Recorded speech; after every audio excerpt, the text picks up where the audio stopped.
السلام علیکم 9 ستمبر one shoot اسکلم کی میکے کمینی شادی کے دن تیرا شوہر تجھے چھوڑ کر چلا گیا، پہلے اپنے ماں باپ کو کھا گئی اور آج اپنی شادی والے دن تیری بدکرداری کی وجہ سے تیرا ہونے والا شوہر بھی تجھے چھوڑ کر چلا گیا۔ کب تک ہمارے سینوں پہ ایسے ہی مونگ دلے گی؟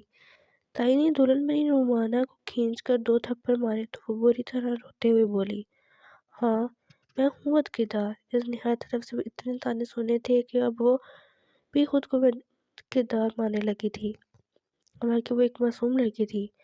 بہرحال ہر کوئی اس کا تماشا دیکھ رہا تھا۔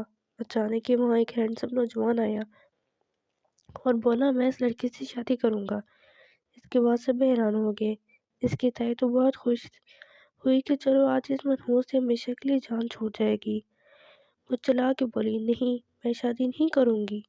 ہاں تو ہے بد کردار سی لڑکی، تجھے چکر چلانے ہوتے ہیں لوگوں سے، تو کسی ایک کے ہو کر کیسے رہے گی، کیسی شادی کرے گی؟ اس کی تائی غصے سے بولی، چل دفع ہو جا منحوس، شادی کر اس سے، جان چھوڑ دیں ہمیشہ کے لیے۔ اس کی تائی نے اس کے کمر پہ 2 تھپڑ مارتے ہوئے کہا تو اس کی دوست ہانیہ اس کا ہاتھ کھینچ کر اسے ڈریسنگ روم میں لے گئی اور اسے سمجھایا، پاگل مت بنو صنم، شادی کر لو، تمہاری تائی اور اس کی بیٹی نے ویسے ہی تمہارا جینا حرام کر دیا ہے، یہ لوگ تمہیں سکون سے نہیں رہنے دیں گے، جاؤ شادی کر کے اس جہنم سے ہمیشہ کے لیے نکل جاؤ۔ کیسے شادی کر لوں؟ یہ اجنبی انسان ہے، جس کو پسند کرتی تھی، جس کو جانتی تھی، اس نے تو مجھ سے شادی کی ہی نہیں، اب تم کیا چاہتی ہو؟ اس انجان سے شادی کر لے؟ ہاں وہ اچھا ہو سکتا ہے تمہارے لیے، تم اللہ پر بھروسہ تو کرو، یہاں تو تم ذلیل ہو جاؤ گی، یہ لوگ تمہیں نہیں جینے دیں گے، میں تمہارے بھلے کے لیے کہہ رہی ہوں، میری بات مانو اور شادی کر لو۔ ہانیہ کے سمجھانے پر اس نے ارسلان خان سے نکاح کر لیا۔ نکاح کے بعد ارسلان خان اسے ہوٹل میں لے آیا۔ وہاں پریشان گھبرائی سی کمرے میں کھڑی تھی جب ارسلان خان نے اسے غصے سے کہا، اتارو یہ سب، جاؤ، سخت زہر لگ رہی ہو تم اس میں۔ پہلے ہی ڈر اور خوف سے کانپ رہی تھی، ایک اجنبی کے ساتھ یہاں اچانک آنے پر، اور اس کی اس بات سے تو رونے والی ہو گئی۔ سمجھ میں نہیں آیا کیا کہے، اتارو نا، کھڑی کیوں ہوں میرے پاس، اور کپڑے نہیں ہیں، کچھ بھی نہیں ہے۔ وہ روتے ہوئے بولی، اوہ شٹ، مجھے دھیان نہیں رہا، یہ سامنے میرا سوٹ کیس پڑا ہے، اس کے اندر سے تو اپنے لیے کچھ دیکھ لو۔ اس نے آگے بڑھ کر سوٹ کیس اٹھا کے اسے کھولا، اس میں سے ایک شرٹ اور ٹراؤزر نکال کر واش روم میں گئی اور چینج کر کے آ گئی اور بیڈ کے کنارے پر ہیٹر چلاتے اسے غور سے دیکھا۔ بہت خوبصورت اور معصوم سی تھی، قد بھی اس کا کوئی چھوٹا ہی تھا۔ کتنی عمر ہے تمہاری؟ 19 سال میں 27 سال کا ہوں۔ اس کی بات پر صنم کچھ نہ بولی اور اس سے دور ہو کے بیٹھ گئی۔ اس نے صنم کو غصے میں دیکھا۔ اس وقت روم سروس کھانا لے کر آ گیا۔ اس نے ٹرے بیڈ کے درمیان میں رکھی اور بولا، کھانا کھا لو، مجھے نہیں کھانا۔ کھانا کیوں نہیں کھانا؟ تم نے بول دیا مجھے نہیں کھانا، وہ کہہ کر بیڈ کی دوسری سائڈ پر جا کر لیٹ گئی اور کروٹ لے کر رونے لگی۔ آج کا واقعہ بہت برا تھا۔ اس کے منگیتر عمران نے اس کا یقین نہیں کیا، بلکہ اس کی کزن روبی کی دکھائی ہوئی جھوٹی ویڈیو اور چیٹ پر یقین کر لیا۔ اس سے عمران سے سخت نفرت محسوس ہو رہی تھی اور غصہ آ رہا تھا، جس نے اس سے محبت کا دعویٰ کرنے کے باوجود اس کا یقین نہیں کیا۔ یوں ہی روتے روتے وہ سو گئی۔ صبح اسے اپنے اوپر ایک عجیب سا بھاری پن محسوس ہوا تو اس نے آنکھیں کھول کر دیکھی۔ اس کا شوہر کا ہاتھ اس کے اوپر پڑا تھا۔ اس نے غصے سے اٹھ کر اس کا ہاتھ کو جھٹکا تو اس کی آنکھ کھل گئی۔ دور ہو مجھ سے، وہ بیڈ سے نیچے اتر کر کھڑی ہوئی اور غصے سے بولی، کیوں ہوں؟ شادی کی ہے میں نے تم سے، کیا تمہیں نہیں پتا شادی کے بعد میاں بیوی کا تعلق؟ مجھے نہیں پتا، بس آپ مجھ سے دور رہیں۔ جس سے آج تم شادی کرنے والی تھی، اس کے ساتھ بھی تو تعلق تم بناتی نا۔ وہ غصے سے دھارا تو وہ ایک دم سہم گئی۔ بولو کیا پوچھ رہا ہوں میں؟ اس سے میں اپنی مرضی سے شادی کر رہی تھی، جبکہ میں آپ کو جانتی آپ کو نہیں جانتی، آپ کون ہو، آپ بالکل اجنبی ہو، دور ہو مجھ سے، ہم ہم اب اجنبی نہیں ہیں، ہماری شادی ہو گئی ہے۔ تو کیوں کی مجھ سے شادی؟ میں نے کہا تھا کیا؟ نہ جان نہ پہچان، یوں ہی تم نے مجھ سے نکاح کر لیا، وہ روتے ہوئے بولی تو وہ غصے سے اٹھ کر باہر نکل گیا۔ کچھ دیر ادھر ادھر گھومنے کے بعد اس نے ناشتہ کیا اور اٹھ کر بازار چلا گیا۔ اس کا غصہ کافی حد تک ختم ہو گیا تھا، وہ خود پر کنٹرول کر چکا تھا۔ اسے احساس ہو رہا تھا کہ یوں اچانک ایک اجنبی سے نکاح کرنے پر کسی کی بھی مینٹل حالت ایسی ہی ہو سکتی ہے۔ اس لیے خود کو کمپوز کرتا ہوا بازار چلا گیا۔ وہاں جا کے اس نے وہاں کھڑی ایک سیلز گرل کے ناپ کے کپڑے لیے جو سیلز گرل نے سلیکٹ کیے تھے، کیونکہ اسے کچھ خاص سمجھ نہیں آ رہا تھا کہ وہ کیا لے، اور اس نے لڑکیوں کی باقی چیزیں، جوتے، کپڑے، میک اپ وغیرہ سب پیک کروا کر جب ہوٹل میں واپس آیا تو وہ پریشان سی بیڈ پر بیٹھی تھی۔ وہ آتے ہوئے ناشتہ آرڈر کر کے آیا تھا۔ سامان اس نے لا کے بیڈ پر رکھا اور کہا اپنے لیے ایک سوٹ اٹھا کر اور جا کر چینج کر کے آؤ۔ وہ خاموش سی ایک جوڑے لے کر چینج کرنے چلی گئی۔ وہ حیران تھی کہ وہ اس کی ضرورت کی تقریباً سبھی چیزیں لے آیا تھا۔ وہ واپس آئی تو ناشتہ بھی آ چکا تھا۔ آؤ ناشتہ کرتے ہیں۔ مجھے نہیں کھانا، وہ غصے سے بولی۔ کیوں؟ اب کیا مسئلہ ہے؟ کیوں نہیں کھانا؟ اسے تب ہی چڑھ گئی۔ میرا موڈ نہیں ہے، مجھے پریشان مت کرو، وہ سوچ میں گم ہو کر بولی۔ ارسلان خان کو اس کی بات پر بہت ہی غصہ تھا۔ ایک تو اس نے اس کی ظالم طرح سے اسے بچایا، اس کا خیال کیا، الٹا وہ اس پر غصہ ہو رہی تھی کہ مجھ سے شادی کیوں کی۔ وہ غصے کے مارے خود ہی ناشتہ کرنے لگا۔ ناشتہ کھانے کے بعد وہ نہا دھو کر 3 پیس سوٹ پہن کر تیار ہو کر باہر نکل گیا، کیونکہ وہ یہاں ایک میٹنگ کے لیے آیا تھا، لیکن اس سے نہیں پتا تھا آیا تو وہ اکیلا ہے لیکن جائے گا بیوی لے کر۔ اب اسے اپنے کچھ ضروری ڈاکومنٹ سائن کرنے تھے۔ اس کے بعد وہ واپس اسلام آباد جانا چاہتا تھا اپنے گھر۔ جلدی میٹنگ، ضروری ڈاکومنٹ سائن کرنے کے بعد بھی اسے 4 بج گئے تھے۔ وہاں سے نکلتے ہوئے وہ پریشان سا ہوتا واپس ہوٹل روم میں آیا تو دیکھا وہ آرام سے بیڈ پر لیٹی ہوئی ہے۔ 5 بجے ان کی فلائٹ تھی اور انہیں جلدی ہی نکلنا تھا، اسی لیے وہ آتے ہی اسے تیار ہونے کا کہنا چاہتا تھا، لیکن اسے سمجھ میں نہیں آیا وہ کیا کہہ کر مخاطب کرے، کیونکہ اسے اپنی بیوی کا نام بھول گیا تھا۔ وہ بیڈ پر لیٹی اپنے خیالوں میں گم تھی جب وہ اچانک بولا، بیوی اٹھو، تیار ہو جاؤ، ہمیں جانا ہے۔ اس آواز پر صنم نے چونک کر اسے دیکھا۔ کہاں جانا ہے؟ وہ اسی طرح سے ڈر کر بولی، ہمیں بھی اسلام آباد کے لیے نکلنا ہے، چلو اٹھو، تیار ہو جاؤ، دیر ہو رہی ہے۔ اس کے کہنے پر وہ گھبرائی ہوئی اٹھ کر تیار ہو گئی۔ وہ اپنا ضروری سامان سمیٹنے لگا۔ اس کے بعد نہا کر اس نے چینج کیا اور خود بے خوب سارا پرفیوم اسپرے کرنے کے بعد وہ اسی لیے ایئرپورٹ پر آیا۔ ایئرپورٹ پر چلتے ہوئے صنم کی کسی کے ساتھ ٹکر ہوئی اور وہ گرنے لگی تھی جب ارسلان خان نے اس کی کمر میں ہاتھ ڈال کے اسے تھام لیا۔ وہ ایک دم سیدھی ہو کے اس سے پیچھے کرتی ہوئی بولی، دور رہو مجھ سے، تمہیں ایک بار میں سمجھ نہیں آتا ہے، دوبارہ مجھے ہاتھ مت لگانا۔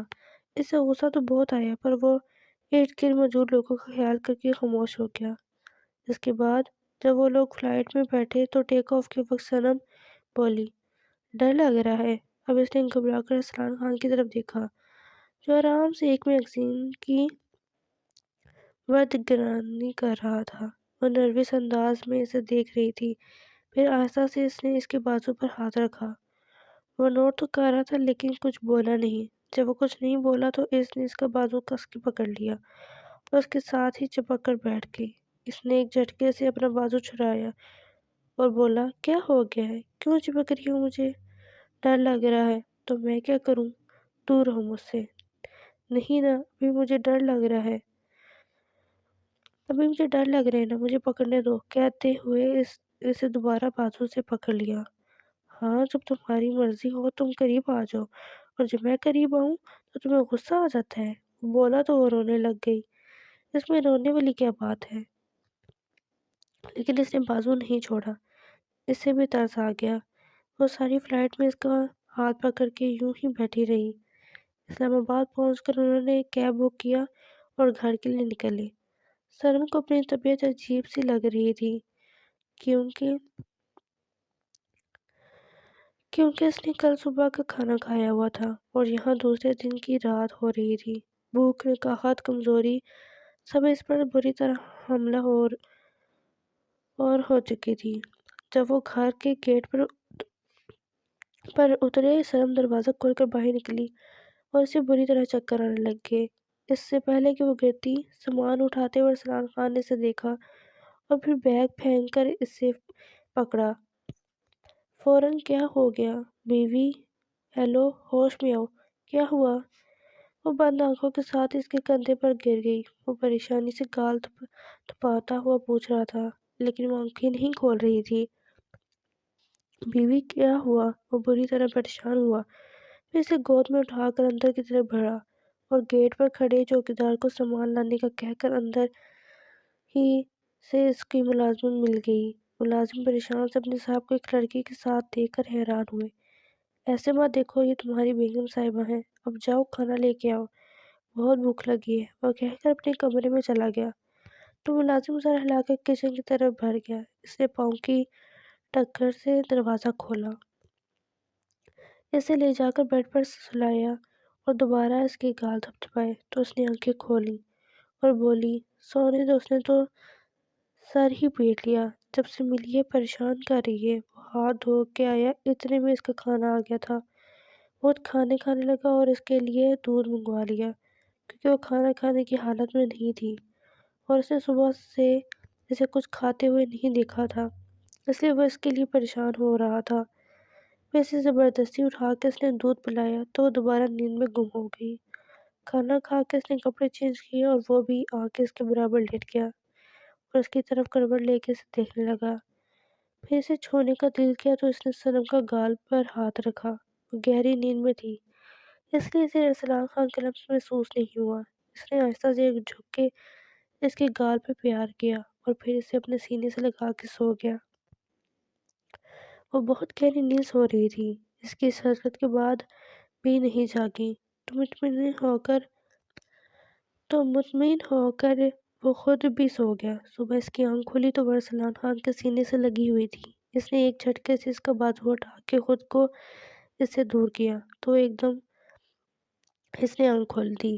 کیا ہوا؟ وہ حیرت سے پوچھنے لگا تو سنم بولی، میں نے کتنی دفعہ کہا ہے مجھ سے دور رہو، آپ کو سمجھ میں نہیں آتا؟